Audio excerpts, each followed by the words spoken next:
On July 31st, 2025, New York City, the city that never sleeps, was brought to its knees in a matter of hours. What you're seeing isn't a movie. This is real footage of America's largest metropolis drowning under what experts are calling a once-in-a-generation flood event. But here's what makes this story truly terrifying. This could happen again, and next time, we might not be so lucky.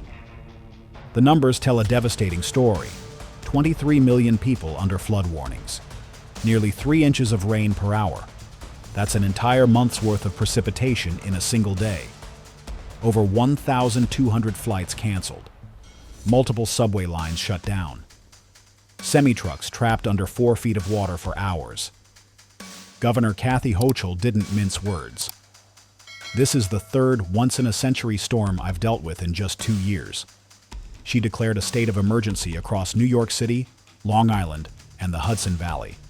To put this in perspective, we're looking at potentially 10 inches of rain in 24 hours. The last time New York saw numbers like this was 1955, and that was spread over 2 days. This is Hurricane Ida-level destruction, but it came without warning. It started like any other Thursday morning. Commuters heading to work, tourists planning their day. But by afternoon, the city was under siege. Hour 1. Light rain begins. Nothing unusual for New York. Hour 2. Rainfall intensifies. Storm drains start backing up. Hour 3. The deluge begins. Streets transform into rivers. But this wasn't isolated. Across the tri-state area, similar scenes played out. In Reading, Pennsylvania, over 6 inches of rain fell in under an hour, breaking a record that had stood since 1887. Cars were swept away like toys. Families trapped in their homes watched helplessly as water rose around them. Underground, the situation was catastrophic. Grand Central Station, the crown jewel of American transit, became an underground waterfall. The A, D, E, B, F, and C lines all shut down simultaneously. Passengers described scenes of panic as water poured down staircases like rapids. One commuter told us, "When it rains here in New York, it sucks. I don't know what is going on with the drainage. Look at this. If someone slips and falls in this, you'd have to amputate your whole skin. It's horrible." The chaos extended beyond the subway. Long Island Railroad suspended the Port Washington branch entirely. Firefighters had to evacuate commuters from stalled trains as water rose around the tracks. These aren't just inconveniences. These are life-threatening situations unfolding in real time. But perhaps the most shocking came from Queens's Clearview Expressway. A semi-truck, a massive vehicle weighing tens of thousands of pounds, became completely submerged. Emergency crews couldn't even reach it for hours. The driver, rescued by boat, in the middle of New York City. Above ground wasn't safe either. JFK, LaGuardia, and Newark airports became islands of chaos. Over 1,200 flights canceled, thousands of passengers stranded. One terminal at LaGuardia was completely evacuated. Imagine being a traveler, thinking you're just dealing with a weather delay, only to find yourself in the middle of a natural disaster. But in the midst of this chaos, something remarkable happened. New Yorkers did what New Yorkers do. They helped each other. The FDNY and NYPD conducted hundreds of water rescues. Firefighters waded through chest-deep water to reach stranded motorists.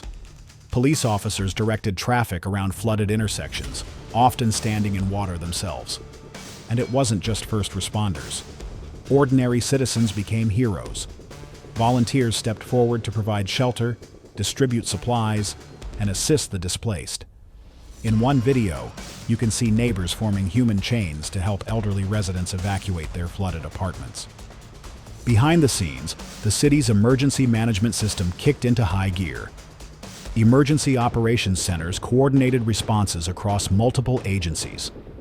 The National Weather Service issued life-threatening flash flood warnings, urging residents to move to higher ground immediately. The warnings were particularly urgent for residents of basement apartments, a common housing solution in expensive New York. Mayor Eric Adams was direct.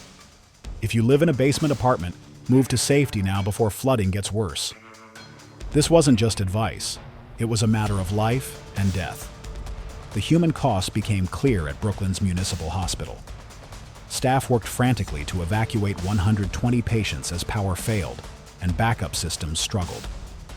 Picture this: nurses and doctors carrying patients through flooded corridors, ambulances navigating streets that had become rivers, all while maintaining life-saving care. One resident, standing in his flooded home, captured the personal devastation. "This house, I had invested a lot of money, and the water keeps coming from the ground because there are no drainage systems from this location. All the rainwater, they are not able to drain out from this area." This wasn't just about inconvenience. This exposed fundamental flaws in how we've built our cities. The economic toll is staggering. Subway system damage alone runs into the millions. But that's just the beginning. Businesses lost entire inventories. Restaurants had to throw away thousands of dollars in food. Insurance claims are expected to reach hundreds of millions. Here's the technical reality most people don't understand. New York operates on a combined sewer system, meaning stormwater and sewage flow through the same pipes. When the system gets overwhelmed, it's not just flooding. Raw sewage backs up into streets, homes, and businesses. The uncomfortable truth: much of this infrastructure was built between 1900 and 1930. It was designed for the climate patterns of over a century ago, when extreme weather events were rare exceptions, not regular occurrences. The city's drainage systems were designed to handle about 1.75 inches of rain per hour. On July 31st, some areas saw 3 inches per hour. It's like trying to drink from a fire hose through a straw. But here's what should terrify you. This isn't an anomaly anymore. Climate scientists have been warning for years that the Northeast would see more frequent, more intense precipitation events. July 31st wasn't a freak accident. It was a preview. Remember Hurricane Ida in 2021? That killed 13 people in New York, most of them in basement apartments. The city promised changes: better warning systems, improved drainage, enhanced emergency response. Yet here we are, 4 years later, watching the same scenes play out. And it wasn't just New York. The same storm system devastated parts of New Jersey and Pennsylvania. This was a regional catastrophe affecting multiple states, multiple cities, millions of people. The scope of the challenge isn't just local, it's systemic. To understand how unprecedented this is, you need global context. Cities worldwide are grappling with similar challenges, but some are getting it right. Copenhagen, Denmark, invested $2.7 billion in flood management after devastating 2011 floods. They built underground reservoirs, green infrastructure, and flood-resistant urban design. When extreme weather hits, the city is ready. Singapore treats water as a national security issue. Their drainage systems can handle rainfall rates of 4 inches per hour. They've turned flood management into an art form, with underground tunnels, smart sensors, and real-time response systems. Tokyo built massive underground flood tunnels, essentially underground cathedrals designed to channel excess water away from populated areas. When typhoons hit, the city doesn't shut down. New York? Still relying on systems built when horses shared the streets with early automobiles. Dr. Klaus Jacob, a climate scientist at Columbia University, has been warning about this for decades. New York is playing Russian roulette with extreme weather. Every storm that doesn't cause catastrophic damage just makes us more complacent about the next one. The projections are sobering. By 2050, events like July 31st could happen twice as frequently. By 2080, what we call 100-year floods might occur every 20 to 30 years. And that's not even accounting for sea level rise.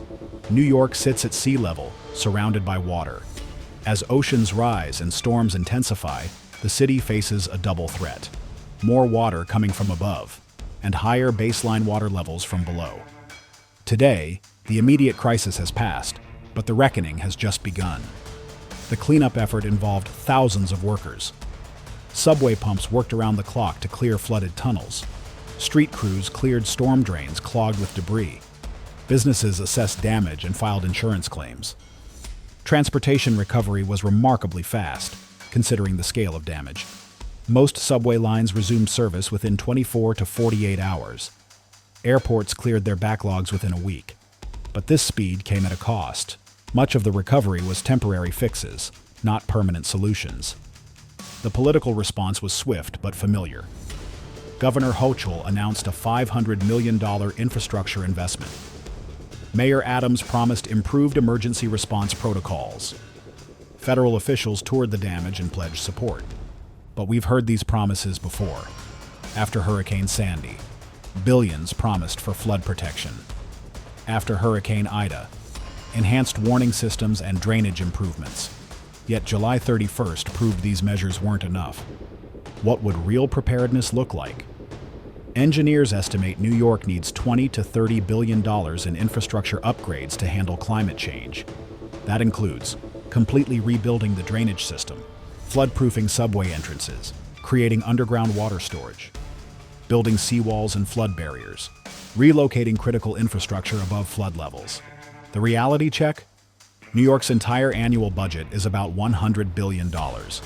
Spending $30 billion on flood protection means massive cuts elsewhere, or significant tax increases.